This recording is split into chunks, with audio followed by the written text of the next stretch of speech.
Assalamualaikum, salam sejahtera. Hai. Nama saya Omar Fazilah bin Muhammad, nombor metrik 258818. Di sini saya akan membentangkan tugasan individu yang bertajuk analisa keperluan latihan bagi sesebuah organisasi. Seperti mana yang kita maklum, analisa keperluan latihan merupakan satu asas ataupun satu perkara pokok yang penting bagi sesebuah organisasi supaya mereka dapat memenuhi keperluan latihan kepada unit ataupun jabatan-jabatan masing-masing lah. Pada kali ini saya mengambil pejabat daerah dan tanah daerah Hulu Perak sebagai kajian, di mana saya mengkaji satu unit di bawah pembangunan masyarakat, iaitu pegawai takbir ataupun penghulu mukim, yang mana Hulu Perak merupakan daerah yang terbesar di dalam negeri Perak, dan 10 orang penghulu telah berkhidmat di dalam mukim di dalam daerah Hulu Perak. Jadi objektif penghulu ni iaitu sebagai pentadbir yang merancang program pembasmian kemiskinan, menyusun program-program kemasyarakatan, mengenal pasti dan menggalakkan industri pelancongan dan ekonomi. Selain daripada itu, misi penghulu mukim ini sebagai menjana pembangunan yang mampan di dalam daerah, di mukim khususnya, memodernkan dan mentransformasikan sektor pertanian, seterusnya memupuk masyarakat yang berdaya saing. Dan visi dia menjadikan setiap mukim dalam daerah Hulu Perak ini menjadi daerah yang makmur, maju dan sejahtera menjelang tahun 2025. Seterusnya, terdapat beberapa cabaran dan masalah yang dihadapi oleh penghulu mukim ketika mereka menjalankan tugas. Yang pertama sekali berkenaan dengan pembasmian kemiskinan. Seterusnya dengan menghadapi masalah ancaman bencana alam seperti banjir dan kemarau dan juga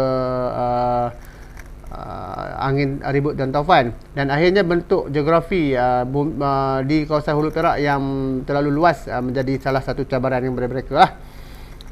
Objektif kajian kita tuan-tuan, kita lihat ada dua objektif umum, iaitu dan satu lagi objektif khusus, yang mana pada hari ini kita menumpukan kepada objektif khusus, iaitu khusus kepada penghulu-penghulu dan cabaran-cabaran seperti keperluan latihan, tindakan dan juga perancangan yang akan diambil.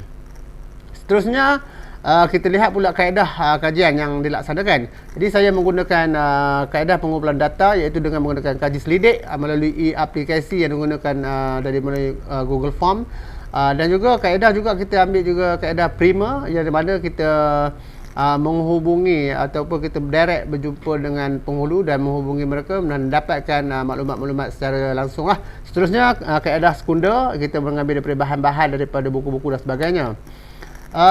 Kita juga membuat andaian ataupun hipotesis kajian sebelum membuat latihan, sebelum membuat kajian yang sebenarnya, supaya membantu kita menyediakan beberapa soalan-soalan dan sebagainya lah. Terdapat dua kaedah analisis data ni. Pertama sekali kuantitatif dan kualitatif, dan di mana kualitatif itu digunakan sepenuhnya lah oleh penyelidik kerana kita berhubung direct dan bertanya soalan-soalan kepada penghulu. Seterusnya, beberapa halangan ataupun batasan semasa membuat kajian ni, iaitu pertama sekali lupatan internet yang slow lah di dalam daerah Hulu Perak ni, kerana kawasan dia di luar bandar dan mempunyai muka bumi yang bergunung ganang. Seterusnya, perjawatan penghulu itu sendiri, yang mana dia ada 10 orang sahaja di dalam daerah Hulu Perak. Sekiranya seorang keluar ataupun outstation, kita susah untuk menghubungi, dan maklumat-maklumatnya kita akan dapat mungkin lewat sedikit lah. Kemudian dapatan kajian, hasil daripada kajian telah mendapati kebanyakan majoriti penghulu berumur antara 31 tahun ke atas, di mana keperluan latihan yang diperlukan seperti mana yang kita buat kajian terlebih dahulu. Mereka memerlukan latihan kepakaran dalam pentadbiran dan pembasmian kemiskinan. Dan cadangan yang kita usulkan di sini memberikan latihan yang secukupnya lah, kemahiran pentadbiran awam ataupun kepada masyarakat, pentadbiran masyarakat dan kemiskinan.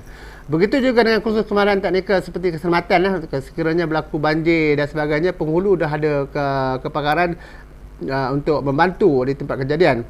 Secara kesimpulannya, kita dapat tahu bahawa analisa keperluan latihan ini amat bermakna dan sangat berkesan kepada organisasi dalam membantu menyediakan pelan-pelan perancangan dan memberi latihan kepada pekerja-pekerja ataupun ahli-ahli dalam organisasi berkenaan supaya organisasi berkenaan mencapai kejayaan. Sekian, terima kasih daripada saya.